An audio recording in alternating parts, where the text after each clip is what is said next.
নমস্কার বন্ধুরা, কেমন আছেন? বড়দি রান্নাঘরে সবাইকে স্বাগত। আজকে আমরা বানাবো চিকেন 55। চিকেন 55 বানানোর জন্য আমি এখানে চিকেন নিয়ে নিচ্ছি। এই চিকেনটা ধুয়ে পরিষ্কার করে নিয়েছি। এখন আমি হাফ ঘন্টা রেখে দেবো জল ঝরানোর জন্য। চিকেনের জন্য আমি একটু আদা রসুন বেটে নিচ্ছি। এখন আমি পকোড়ার জন্য রেডি করে নিচ্ছি। সামান্য নুন দিলাম, হলুদ গুঁড়ো, লঙ্কার গুঁড়ো, একটু আদা রসুনের বাটা, সামান্য একটু সয়া সস,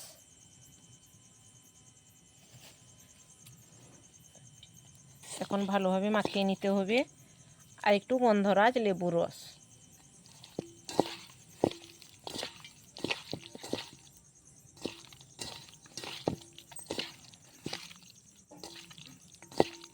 এটা মাখিয়ে নিয়ে একটু রেখে দেব হাফ ঘন্টা মতন। আধ ঘন্টা পর সামান্য একটু কর্নফ্লাওয়ার দিয়ে পকোড়াটা আমি এখন ছেঁকে নেব। হয়ে গেছে, এখন আমি পকোড়াগুলো একটা একটা দিয়ে দিচ্ছি, মানে চিকেনগুলো পকোড়া ছাঁকার জন্য একটা একটা দিয়ে দিচ্ছি।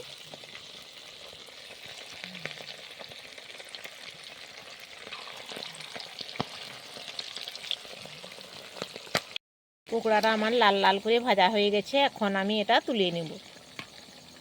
মশলার জন্য এখানে আমি দই নিয়ে নিয়েছি। এখন এর মধ্যে সস দিয়ে দেব, টমেটো সস।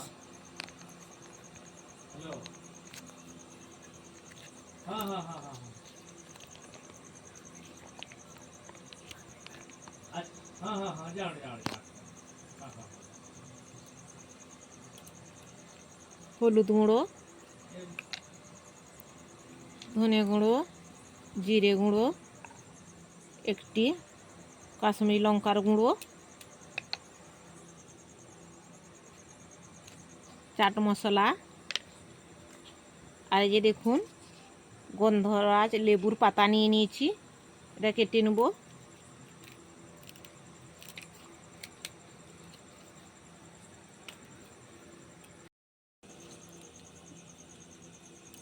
গন্ধরাজ লেবুর পাতা, সামান্য একটু মিষ্টির জন্য চিনি, আরও একটু লেবুর রস, এই যে গন্ধরাজ লেবুর রস।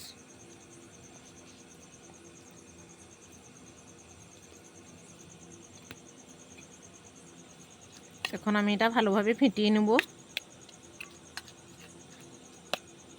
আর একটু নুন,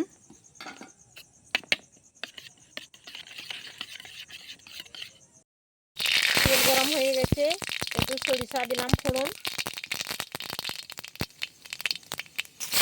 এখন দিলাম পেঁয়াজ কুচি,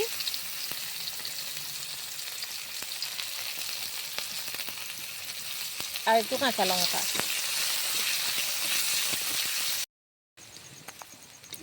আদা রসুন বাটা।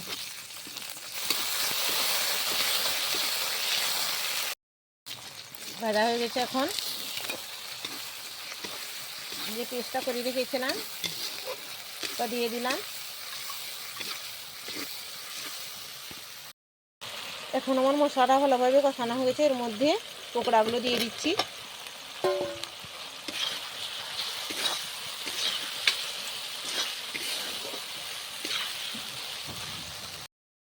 এখন আমার চিকেন 55 রেডি। এখন আমি তুলে নেব। বন্ধুরা, আমার এই চিকেন 55টা আপনাদের কেমন লাগলো কমেন্টে জানাবেন। আর একটা লাইক করে দিবেন, আর একটু শেয়ার করে দিবেন। আমার চ্যানেলটা এখনও পর্যন্ত যারা সাবস্ক্রাইব করেননি তারা সাবস্ক্রাইব করে দিবেন। দুর্দান্ত স্বাদের চিকেন 55 আমার রেডি। বন্ধুরা, ভালো থাকুন, সুস্থ থাকুন। এরপরের ভিডিওতে আবার দেখা হবে।